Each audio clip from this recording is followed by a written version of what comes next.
Buenos días a todos, bienvenidos a un domingo más. Vamos a dar comienzo al tiempo de alabanza. Primero nos ponemos por favor de pie y vamos a comenzar orando. Gracias Señor por esta mañana, gracias Padre por poder reunirnos aquí a todos, Señor. Te pedimos hoy, Señor, que tú nos ayudes a estar concentrados, alabándote y adorándote, Señor, en este tiempo que sea de bendición. También la palabra que trae el guía, Señor, que tú estés con él y que la pueda transmitir con tranquilidad, Señor, y que nosotros la recibamos pues con bien. Que en esta mañana, Señor, pues estemos centrados en darte a ti toda la gloria y la honra, Señor. Tú que eres merecedor de ella y tú que estás por encima de todo. En tu santo y bendito nombre te lo pedimos. Amén.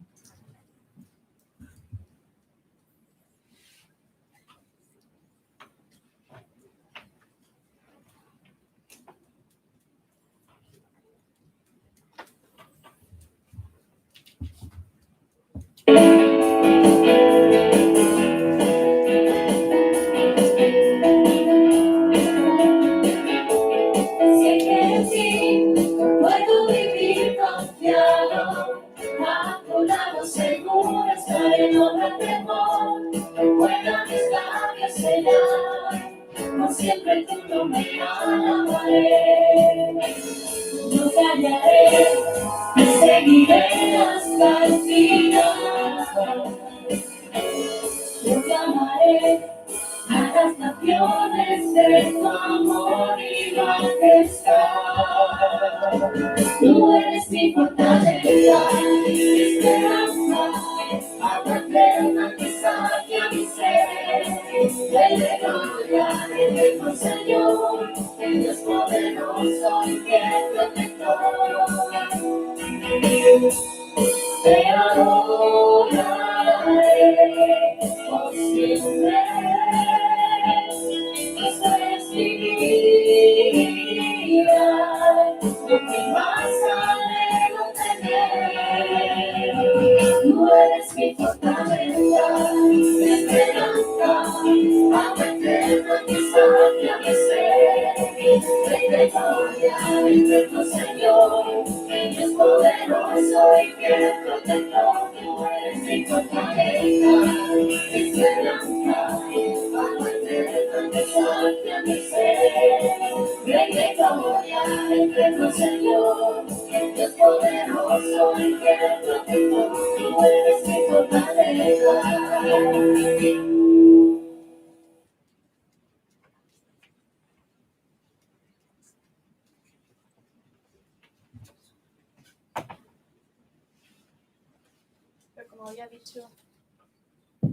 Como ya ha dicho Guille, será quien nos traiga esta mañana la palabra, siguiendo con la serie de la oración, basándose en la última parte del Padre Nuestro, donde nos dice: no nos dejes caer en la tentación, mas líbranos del mal. En relación con ello voy a leer el Salmo 34, que dice así: bendeciré al Señor en todo tiempo, mis labios siempre lo alabarán. Mi alma se gloría en el Señor, lo oirán los humildes y se alegrarán. Engrandezcan al Señor conmigo, exaltemos aún a su nombre. Busqué al Señor y Él me respondió, me libró de todos mis temores. Radiantes están los que a Él acuden, jamás su rostro se cubre de vergüenza. Este pobre clamó y el Señor le oyó y lo libró de toda su angustia. El ángel del Señor acampa en torno a los que le temen, a su lado está para librarlo. Prueben y vean que el Señor es bueno, dichosos los que en Él se refugian. Teman al Señor ustedes sus santos, pues nada le falta a los que le temen. Los leoncillos se debilitan y tienen hambre, pero a los que buscan al Señor nada le falta. Vengan, hijos míos, y escúchenme, que voy a enseñarles el temor del Señor, el que quiera amar la vida y gozar de días felices, que refrene su lengua de hablar el mal y sus labios de proferir engaño. Que se aparte del mal y haga el bien, que busque la paz y la siga. Los ojos del Señor están sobre los justos y sus oídos atentos a sus oraciones. El rostro del Señor está contra los que hacen el mal, para borrar de la tierra su memoria. Los justos claman y el Señor los oye, los libra de todas sus angustias. El Señor está cerca de los quebrantados de corazón y salva a los de espíritu abatido. Muchas son las angustias del justo, pero el Señor los librará de todas ellas. Le protegerá todos los huesos y ni uno solo le quebrarán. La maldad destruye a los maldados. Serán condenados los enemigos de los justos. El Señor libra a sus siervos. No serán condenados los que en Él confían. Un salmo esperanzador. Vemos que en los primeros versículos David alaba al Señor. Luego argumenta que podemos depositar nuestra confianza en Él, porque a los que se mantienen firmes en Dios, nada le falta.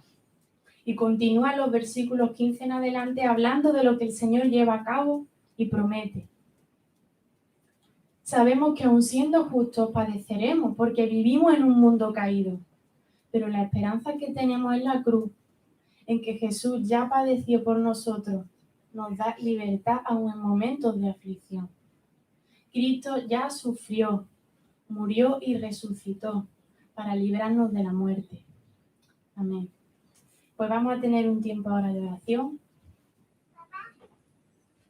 donde los motivos son: alabemos al Señor quien gobierna con toda autoridad, de Él proviene todo.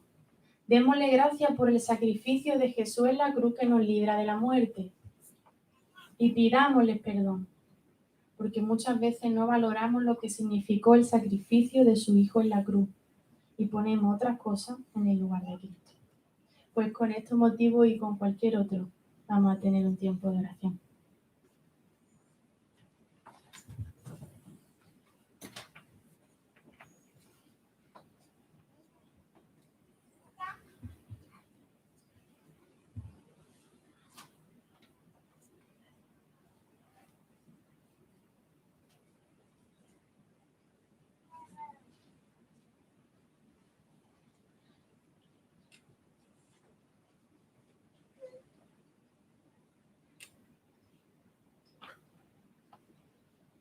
Sí, Señor y Padre Santo, gracias por que tenemos la posibilidad y el privilegio de reunirnos para alabarte y para adorarte, Señor.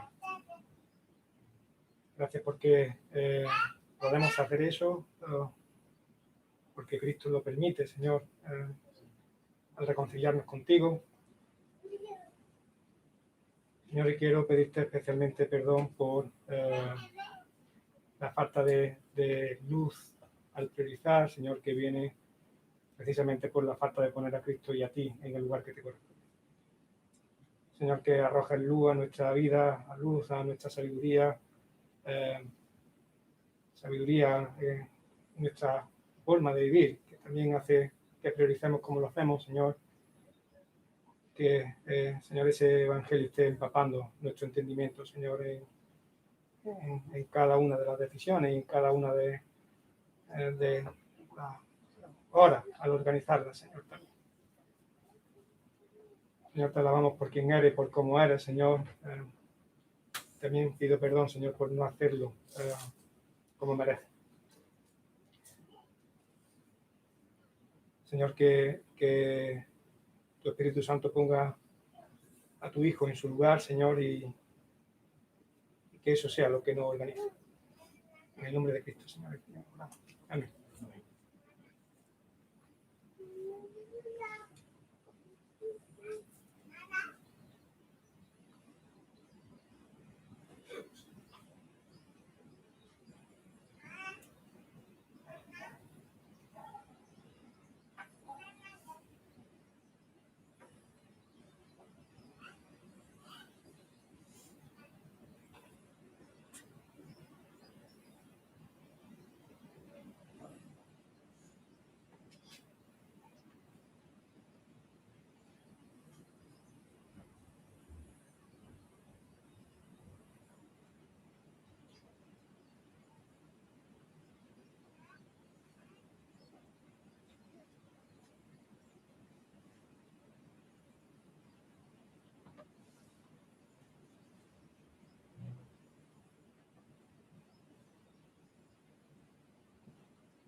Padre Santo, gracias por la obra de tu Hijo Jesús que lo significó todo, Señor, y cada día lo significa. Gracias porque ya no tenemos nada que hacer, Señor, porque tú ya lo hiciste todo, porque tú tuviste misericordia y amor infinito por nosotros, Señor, y eso nos hace libre cada día del pecado y también nos da vida eterna. Gracias por ello y ayúdanos a valorarlo, Señor, porque a veces no somos conscientes y llenamos la vida con una y mil cosas y no valoramos, Señor. Y es triste y te pedimos que tú nos ayudes a ver de verdad la gracia tan grande que fue ese sacrificio. En el nombre de tu Hijo te lo pedimos. Amén.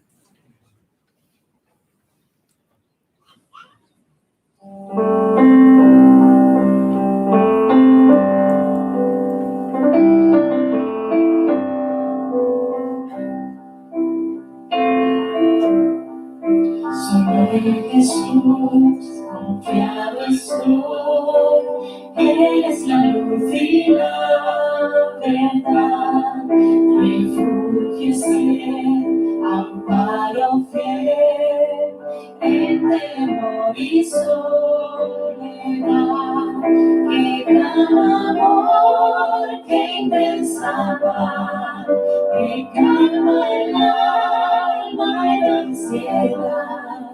Él es mi Dios, consolador, seguro estoy en mi Señor. Sobre Jesús, el Creador, vivo en humilde condición, aunque ofreció su eterno amor, su propio pueblo le entregó. Cuando en la cruz por mí murió, el juicio de Dios propició, todo el pecado él cargó, por su justicia salvo soy. Aquella tumba de gozo, el cuerpo de mi redentor, que de Dios apareció, al tercer día transformó, la gran victoria ganó, la maldición de mi Dios, la resurrección está en él, su preciosa sangre compró. Fuera la culpa del rencor, todo mi Salvador, mi redentor, me mirará, ahora de mi santidad, aunque me puedas tener, de su poder me sostendrá, hasta el fin en su hogar, Él de la mano me guiará.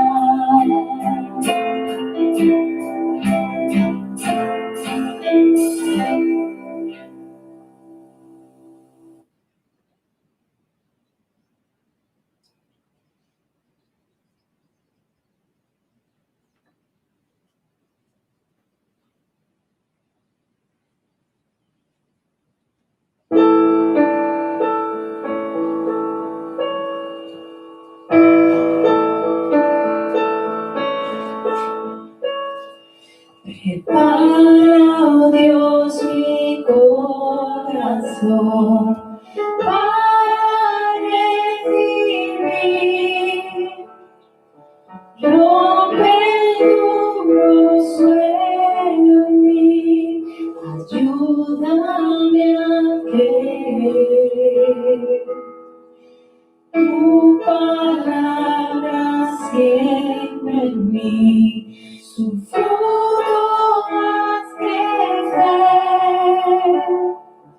paz que pueda escuchar, guíame en tu verdad, muestra a Cristo, muestra a Cristo, revela, Dios, tu gloria a través de tu verdad, hasta que todos confiesen, Cristo es Señor.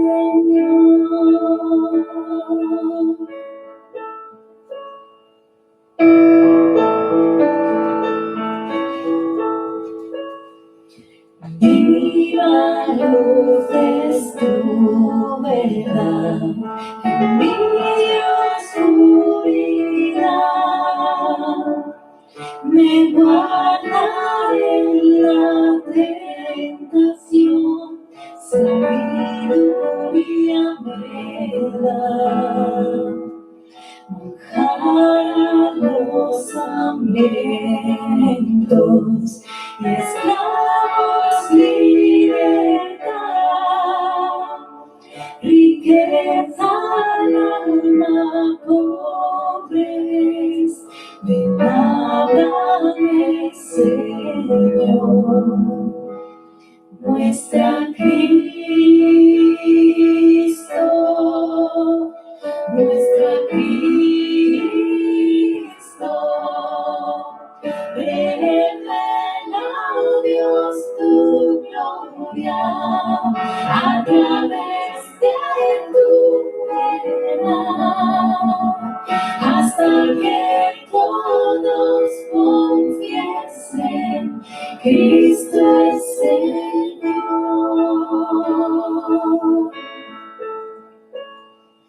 ¿Dónde más iré, Dios? ¿Dónde más iré? Tienes palabras de vida eterna. ¿Dónde más iré, Dios? ¿Dónde más iré? Tienes palabras de vida eterna.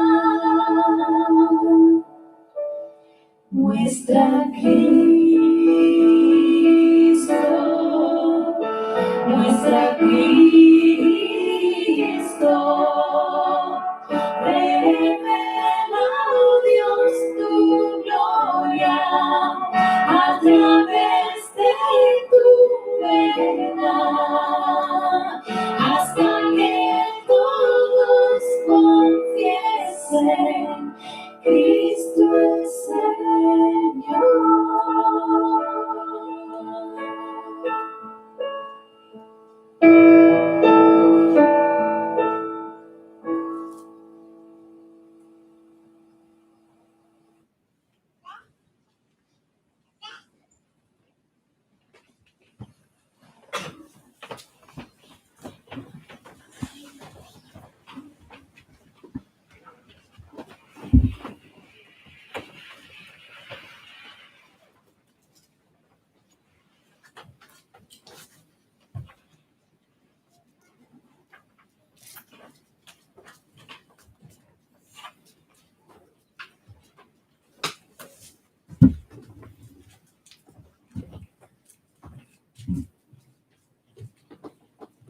Hola, buenos días.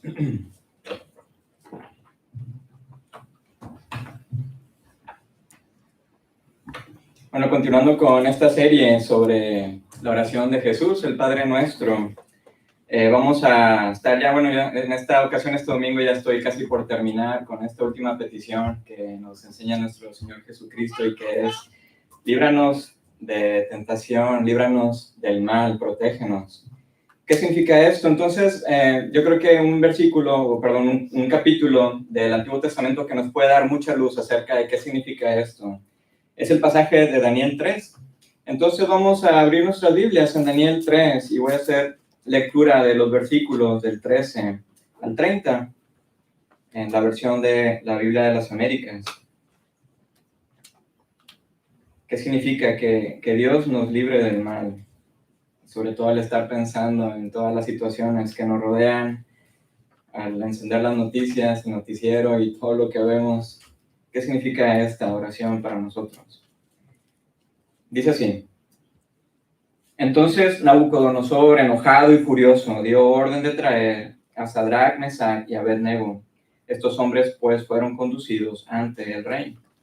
Habló Nabucodonosor y les dijo: ¿es verdad, Sadrach, Mesach y Abed-Nego, que no servís a mis dioses ni adoráis la estatua de oro que he levantado? ¿Estáis dispuestos ahora para que cuando oigáis el sonido del cuerno, la flauta, la lira, el arpa, el salterio, la gaita y toda clase de música, os postréis y adoréis la estatua que he hecho? Porque si no la adoráis, inmediatamente seréis echados en un horno de fuego ardiente. ¿Y qué Dios será el que os libre de mis manos? Sadrach, Mesach y Abed-Nego respondieron y dijeron al rey Nabucodonosor: no necesitamos darte una respuesta acerca de este asunto. Ciertamente nuestro Dios, a quien servimos, puede librarnos del horno de fuego ardiente, y de tu mano, oh rey, nos librará. Pero si no lo hace, has de saber, oh rey, que no serviremos a tus dioses, ni adoraremos la estatua de oro que has levantado. Entonces Nabucodonosor se llenó de furor y demudó su semblante contra Sadrach, Mesach y Abed-Nego. Respondió ordenando que se calentara el horno 7 veces más de lo que se acostumbraba a calentar. Y mandó que algunos valientes guerreros de su ejército ataran a Sadrach, Mesach y Abed-Nego y los echaran en el horno de fuego ardiente. Entonces estos hombres fueron atados y arrojados con sus mantos, sus túnicas, sus gorros y sus otras ropas en el horno de fuego ardiente. Como la orden del rey era apremiante y el horno había sido calentado excesivamente, la llama del fuego mató a los que habían alzado a Sadrach, Mesach y Abed-Nego. Pero estos 3 hombres, Sadrach, Mesach y Abed-Nego, cayeron atados en medio del horno de fuego ardiente. Entonces el rey Nabucodonosor se espantó y levantándose apresuradamente preguntó a sus altos oficiales: ¿no eran 3 los hombres que echamos atados en medio del fuego? Ellos respondieron y dijeron al rey: ciertamente, oh rey. El rey respondió y dijo: mirad, veo 4 hombres sueltos que se pasean en medio del fuego sin sufrir daño alguno, y el aspecto del cuarto es semejante al de un hijo de los dioses. Entonces Nabucodonosor se acercó a la puerta del horno de fuego ardiente y dijo: Sadrach, Mesach y Abed-Nego, siervos del Dios Altísimo, salid y venid acá. Entonces Sadrach, Mesach y Abed-Nego salieron de en medio del fuego, y los sátrapas, los prefectos, los gobernadores y los altos oficiales del rey se reunieron para ver a estos hombres. Como el fuego no había tenido efecto alguno sobre sus cuerpos, ni el cabello de sus cabezas se había chamuscado, ni sus mantos habían sufrido daño alguno, ni aun olor del fuego había quedado en ellos. Habló Nabucodonosor y dijo: bendito sea el Dios de Sadrach, Mesach y Abed-Nego, que ha enviado a su ángel y ha librado a sus siervos que confiando en él desobedecieron la orden del rey y entregaron sus cuerpos antes de servir y adorar a ningún otro Dios, excepto a su Dios. Por tanto, proclamo un decreto de que todo pueblo, nación o lengua que diga blasfemia contra el Dios de Sadrach, Mesach y Abed-Nego sea descuartizado y sus casas reducidas a escombros, y que no hay otro Dios que pueda librar de esta manera. Entonces el rey hizo prosperar a Sadrach, Mesach y Abed-Nego en la provincia de Babilonia. Esta es la palabra de Dios. Oremos. Muchas gracias, Padre, por permitirnos estar aquí este domingo juntos. Los que estamos aquí, los que están también en sus casas, gracias por la tecnología para que puedan también estar, que estemos juntos en espíritu para alabarte, para adorarte a ti, a un Dios como no hay otro Dios. Eres un Dios tan grande, un Dios de misericordia, es un Dios que nos libra, un Dios que nos libra todavía de un horno más real, un horno de fuego más real que es la muerte misma. Padre, ayúdanos a entender esta parte de la oración de Jesús. Te pedimos que abra nuestros ojos y nuestro entendimiento para ver la maravilla de tu palabra y que podamos aplicarla a nuestros corazones, que podamos ser renovados esta mañana, que podamos ser transformados y que tú nos uses también para transformar nuestras comunidades, nuestras ciudades en donde estemos. Padre, te pedimos esto en el nombre de Cristo Jesús. Amén. Bueno, un pasaje que yo creo que todos vimos y estuvimos en la escuela dominical, ¿verdad? Este pasaje de los amigos de Daniel en el horno. Bueno, vivimos en un mundo hostil, lleno de dolor y sufrimiento, y pues no podemos negarlo. Pero en nuestro mundo moderno, este mundo occidental, hemos sido muy ingenuos cuando tratamos el tema del sufrimiento o del dolor. Porque por un lado nos conmociona cuando estamos en medio de las pruebas, en medio del dolor, pensando que sufrimos ya sea por culpa de factores al azar, fortuitos, o ya sea por culpa de alguien. O por otro lado, tratamos de manejar el sufrimiento negándolo, usando métodos anestésicos como filosofías orientales, que nos dicen que el dolor y la maldad son meramente una ilusión. Pero sin embargo, sabemos que en la realidad el sufrimiento duele, nos desconcierta, nos deja con muchas preguntas. Y Jesús no pasa por alto nuestra fragilidad y nos invita en oración a ir con nuestro Padre y pedirle que Él nos ayude en medio de nuestras pruebas, que nos libre de ellas, porque Él es un Padre lleno de compasión que desea que procesemos nuestro dolor juntamente con Él. No sé si recuerdas cuando de niño o niña ibas al regazo de tu madre o padre para llorar y recibir consuelo allí. Bueno, este pasaje el profeta Daniel narra un suceso histórico, algo que realmente sucedió, unos 600 años antes de Jesús. Y la situación de estos chicos enfrentando un horno de fuego no era nada alentadora, era totalmente terrible. Pero encontramos en estos tres jóvenes una confianza sorprendente en Dios en medio de una prueba totalmente terrible. Literalmente una prueba de fuego. Es posible que nosotros podamos desarrollar esa misma confianza y entereza como estos jóvenes.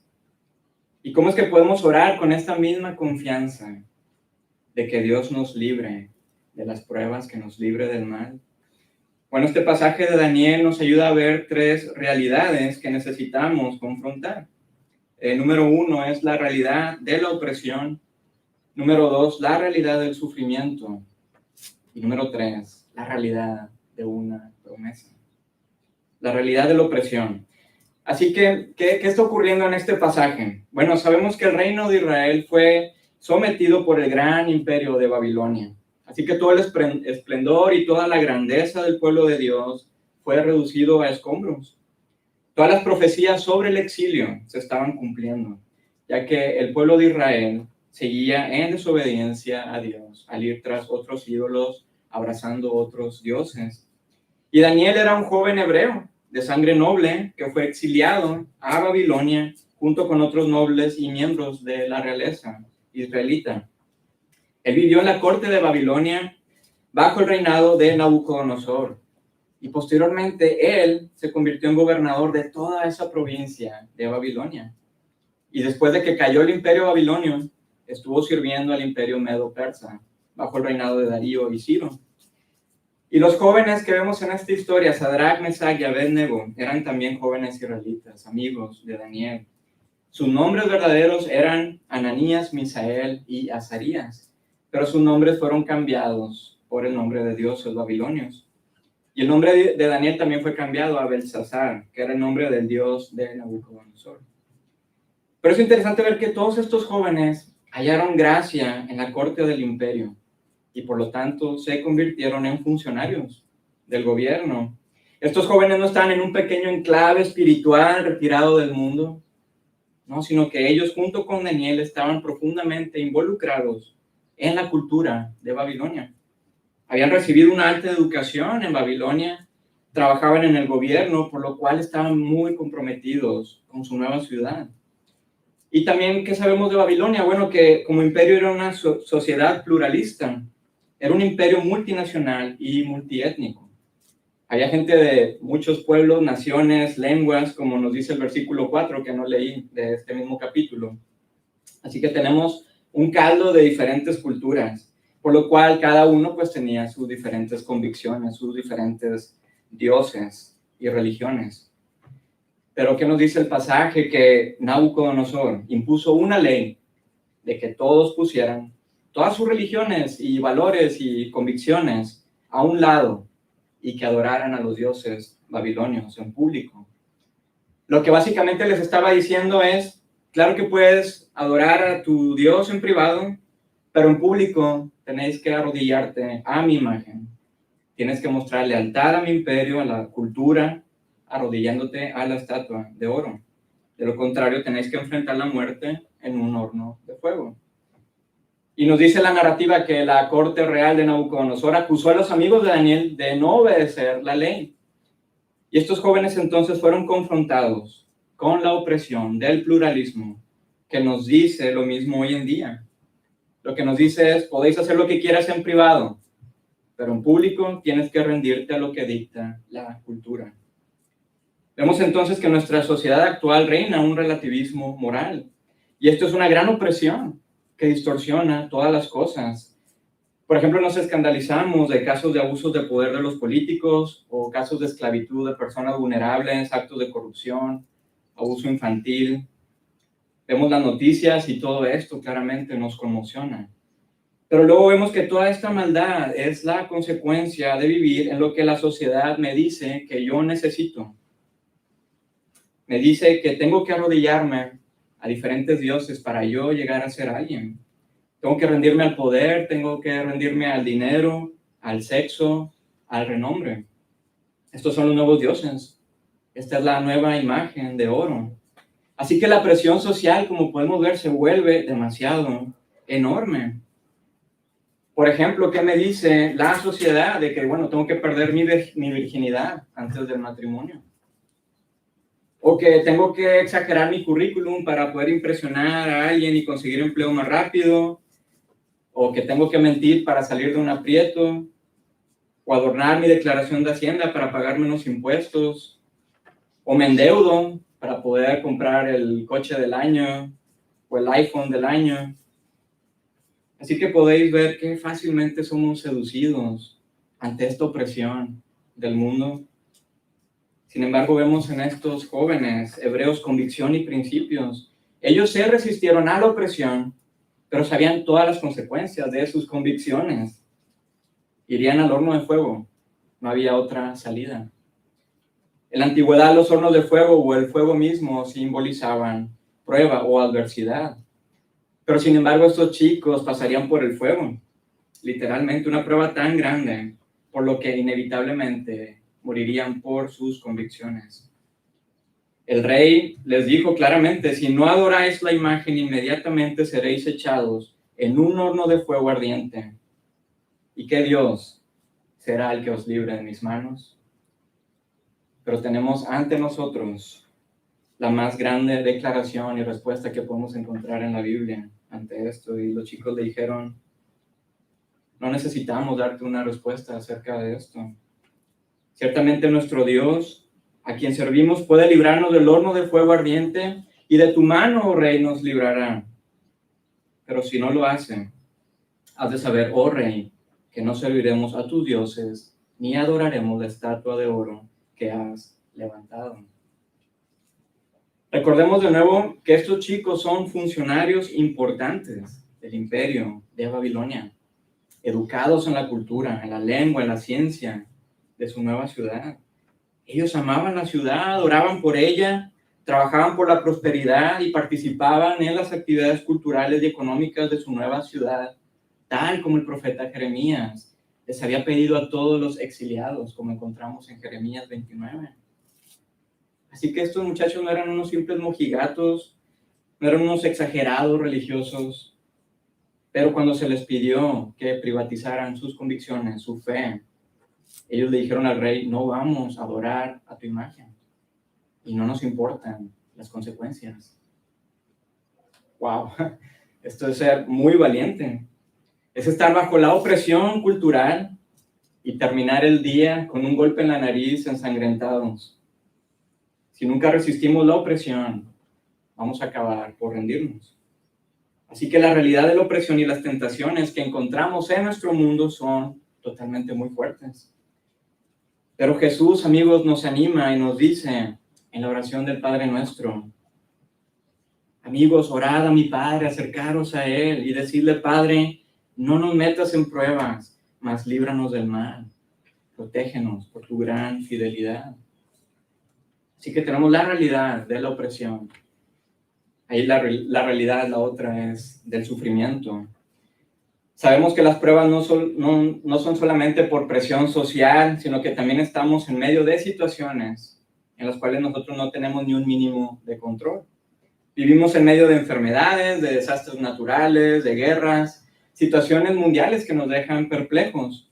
Ahora mismo estamos en medio de esta pandemia global que está afectando cada día la economía y la salud, las emociones, la sociedad en general.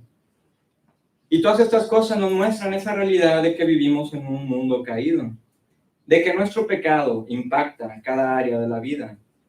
Pero todo esto no tenía que ser así. Vivimos en medio del sufrimiento, el cual es tan real, es tan palpable. No es una ilusión. Así que no podemos negar el sufrimiento y la maldad, sino que de alguna manera tenemos que confrontarlos. El apóstol Pablo nos dice en lo que escribió en una carta a los creyentes de la iglesia de Éfeso en el siglo I, en la carta a los Efesios, en el capítulo 6. Él nos dice, porque nuestra lucha no es contra seres humanos, sino contra poderes, contra autoridades, contra potestades que dominan este mundo de tinieblas, contra fuerzas espirituales malignas en las regiones celestiales. Orad en el Espíritu en todo momento, con peticiones y ruegos. Manteneos alerta y perseverad en oración. Así que tenemos 3 enemigos al acecho contra nosotros. A veces ni siquiera nos damos cuenta de ellos y caemos ante ellos. Uno es el mundo. Otro es nuestra carne, nosotros mismos. Y el otro enemigo es Satanás. Así que el sufrimiento es real y la lucha es sin cuartel. Así que, amigos, ¿cuál es tu horno de fuego? ¿Cuáles son las adversidades que estás enfrentando? Porque sentimos el calor de las llamas que nos sofocan. Estos chicos, Sadrach, Misach y Abednego, no se rindieron ante el mundo ni ante su propia debilidad, pero todavía algo más fuerte a lo cual ellos no cedieron fueron a las fuerzas malignas y espirituales de las cuales nos habla Pablo en Efesios 6. El rey les dijo a los chicos, no hay ningún Dios que los pueda salvar de mi mano. No hay nada tan arrogante y tan despiadado como esta declaración, porque el rey se está poniendo en lugar de Dios, pensando que él tiene todo el dominio y todo el poder, incluso que tiene en sus manos la vida de estos chicos. Y encontramos cómo la arrogancia fue el primer pecado del hombre y la mujer en el jardín del Edén. La serpiente les dijo que ellos podían ser dioses si comían del fruto prohibido. ¿Y qué pasó? Ellos cedieron ante el enemigo antiguo y al final todo se desplomó. Y en la caída entró en nuestro mundo la prueba más grande. Una prueba mucho más poderosa que el horno de fuego. Una prueba en la cual tú y yo, tarde o temprano, tendremos que afrontar. ¿Y cuál es la muerte? ¿Qué nos puede librar de la muerte? Pero es interesante ver cómo los jóvenes contestaron al rey con cortesía, pero también con contundencia, al saber de su suerte. Y le dijeron, no hace falta que nos defendamos ante ti. Dios puede librarnos del horno de fuego ardiente. Pero si no lo hace, no serviremos a tus dioses. Pero sí de tu mano, oh rey, nos librará. Estos hombres estaban contemplando algo más que el horno de fuego. Ellos estaban contemplando todas las promesas de Dios al pueblo de Israel desde tiempos pasados. Estaban contemplando toda la fidelidad y amor de Dios hacia ellos, de cómo habían sido rescatados innumerables veces de la esclavitud, del hambre, de peste, de guerras, pero todavía rescatados de la muerte misma. Ellos sabían que la muerte era solamente un estado de transición hacia la verdadera vida. Si hay un sufrimiento, hay todavía una mayor esperanza en el porvenir. Algo que es de peso, algo que es glorioso. Así que ellos sabían que Dios podría librarlos del horno, pero si no, aún así, ellos serían librados de la mano del rey y despertarían en la gloria que nosotros anhelamos. ¿Pero es esto cierto? Porque vemos que la muerte nos arrebata a seres queridos, que nos sacude de manera espantosa. Así que, ¿cómo podemos tener esta misma interés y confianza que estos muchachos? Bueno, es que ellos estaban viendo una promesa por venir. En el jardín del Edén, Dios hizo una promesa tan grande con Eva de que de su simiente vendría el prometido, que acabaría de una vez por todas con la maldad para librarnos de ella. Y ese prometido haría todas las cosas nuevas como deberían de ser. Y ese es el Mesías que Israel estaba esperando. Y este Mesías pasó por el más horrendo horno de llamas para consumar nuestro rescate. Así que la realidad del sufrimiento, pero la realidad de esta gran promesa. Y nos sigue diciendo el relato de Daniel que la respuesta de los jóvenes enfureció de tal manera al rey que su rostro se desfiguró. En medio de toda su furia mandó traer a sus soldados más valientes para que ataran a Sadrach, Mesach y Abednego y que los echaran al horno de fuego ardiente. Pero así como caliente estaba el rey en su ira, de esa misma manera mandó calentar el horno 7 veces más. Así que nada ni nadie salvaría a estos jóvenes de su mano. Pero para su sorpresa, la llama de fuego mató a los soldados que los echaron, mientras que estos jóvenes cayeron al horno y nada les pasó. Dice el versículo 24. Entonces el rey Nabucodonosor se espantó y levantándose apresuradamente preguntó a sus altos oficiales: ¿eran 3 los hombres que echamos atados en medio del fuego? Mirad, veo a 4 hombres sueltos que se pasean en medio del fuego sin sufrir daño alguno. Y el aspecto del cuarto es semejante al de un hijo de los dioses. Así que si el rostro de Nabucodonosor se desfiguró en toda su furia, bueno, ahora estaba mucho más desfigurado en su espanto al ver un asombroso milagro. Porque sus hombres más valientes, más fuertes, murieron instantáneamente. Mientras que estos 3 chicos estaban en el horno y nos dice que se estaban paseando. Pero todavía el rey estaba viendo que alguien mucho más grande que él mismo, mucho más grande que estos jóvenes, estaba también con ellos en el horno. Dios no solamente los estaba librando del horno, de la mano del rey, de la muerte misma, sino que Dios mismo estaba con ellos allí. El profeta Isaías, muchos años atrás de este acontecimiento, escribió de parte de Dios: pero ahora sí dice el Señor, el que te creó Jacob, el que te formó Israel: no temas, que yo te he redimido, te he llamado por tu nombre, tú eres mío. Cuando cruces las aguas, yo estaré contigo. Cuando cruces los ríos, no te cubrirán sus aguas. Cuando camines por el fuego, no te quemarás, ni te abrazarán las llamas. Yo soy el Señor tu Dios, el Santo de Israel, tu Salvador. Te amo y eres ante mis ojos precioso y digno de honra. Así que la promesa de Dios, esa promesa en el Edén, estaba en medio de la más horrible prueba de estos 3 jóvenes. Estaba en medio del horno de fuego. Pero maravillosamente, 600 años después, esa misma promesa, la cual fue dada a Eva en el Edén, vendría a nosotros en forma de hombre para todavía vencer el más grande horno en llamas que tenemos que enfrentar tú y yo, a la muerte. Jonathan Edwards, el gran teólogo americano del siglo XVIII, escribió un maravilloso sermón que se llama La agonía de Cristo, y habla sobre el episodio de Jesús en el Getsemaní. Porque recuerdas cómo en el jardín del Getsemaní Jesús estaba orando y estaba luchando y sudando grandes gotas de sangre. Jesús estaba en una tremenda agonía. Y parafraseando a Edwards, esto es lo que decía en su sermón: Jesús tenía una vista cercana del horno de la ira divina de Dios, en el que estaba a punto de ser lanzado. Un horno mucho más terrible que el horno de Nabucodonosor. Jesús fue llevado al jardín y vio las llamas furiosas. Vio el resplandor de su calor por saber lo que estaba a punto de sufrir. Esto fue lo que le llenó su alma de tristeza y oscuridad. Esta visión terrible lo abrumó a lo sumo.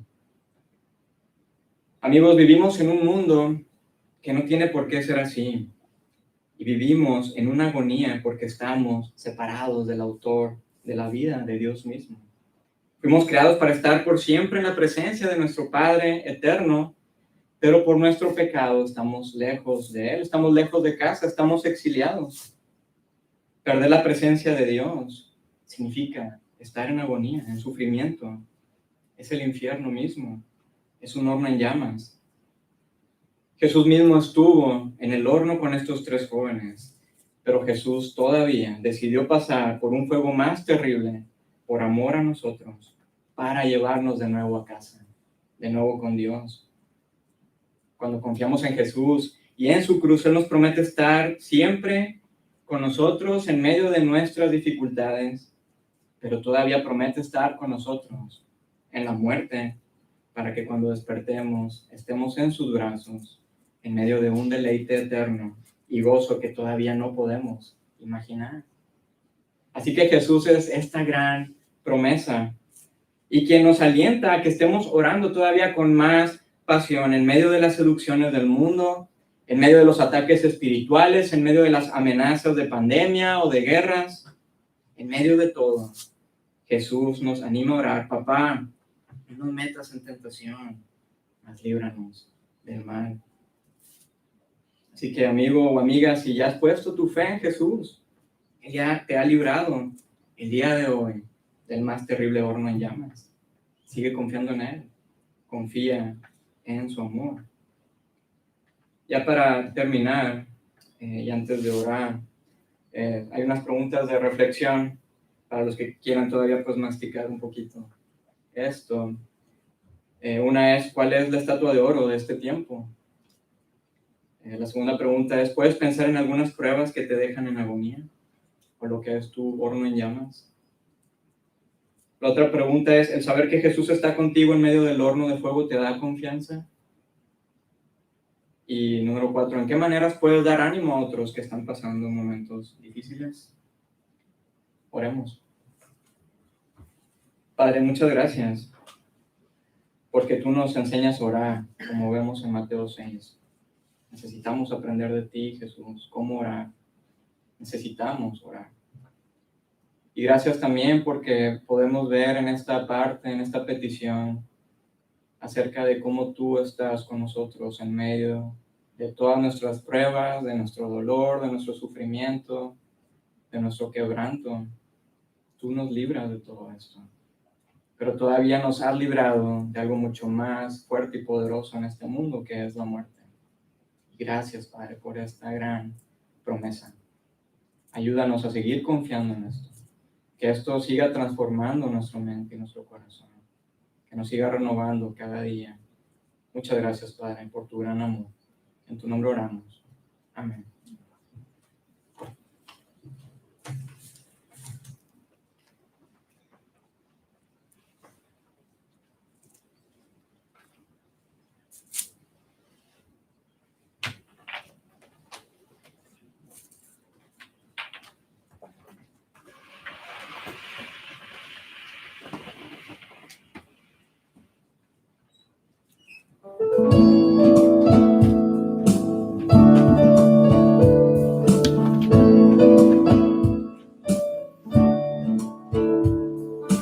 Oh Jesús, mi Salvador, mi alma va volando a ti.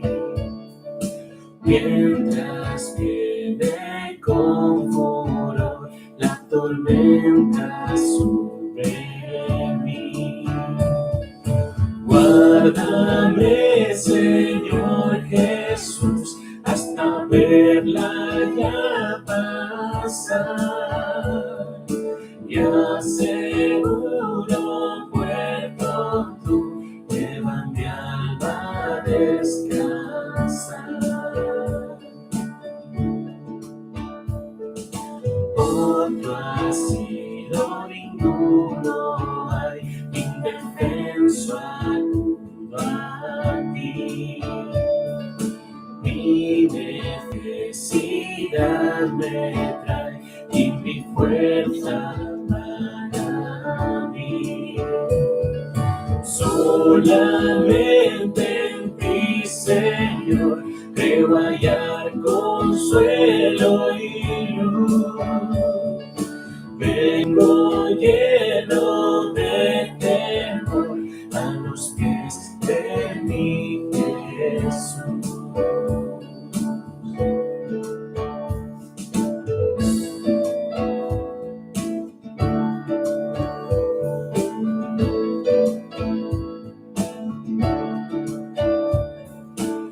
Cristo encuentro todo en ti y no necesito más. Caído me pusiste en pie, débil ánimo me das. Es tu nombre santo y fiel, yo soy todo y nada. Lleno estoy de mal e infiel, tú de gracia y de verdad. Gracia plena hallo en ti, para mi maldad limpiar.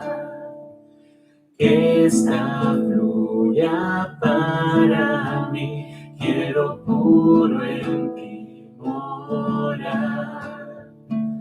Tú el vivo manantial, déjame de ti beber.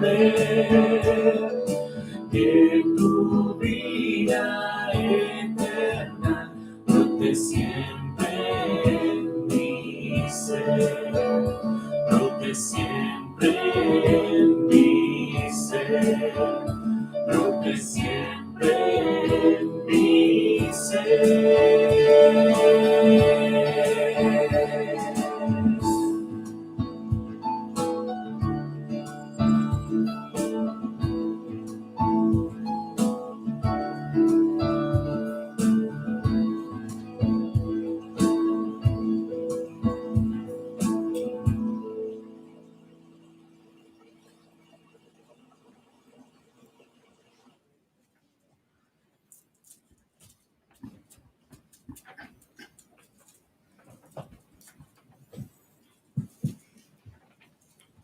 Gracias, Guille, por el mensaje de esta mañana. Vamos a concluir orando. Vamos a agachar nuestras cabezas y terminamos con una oración. Gracias, Padre, por el mensaje que nos ha traído el hermano Guille esta mañana, Señor.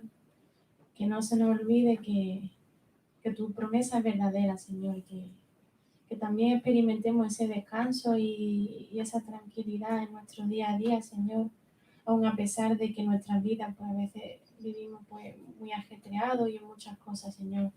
Que prioricemos el tiempo contigo, que prioricemos la oración también, Señor, la comunión con nuestro hermano aún en la distancia y que tú nos unas también, Señor, aunque no pueda ser tanto de manera física.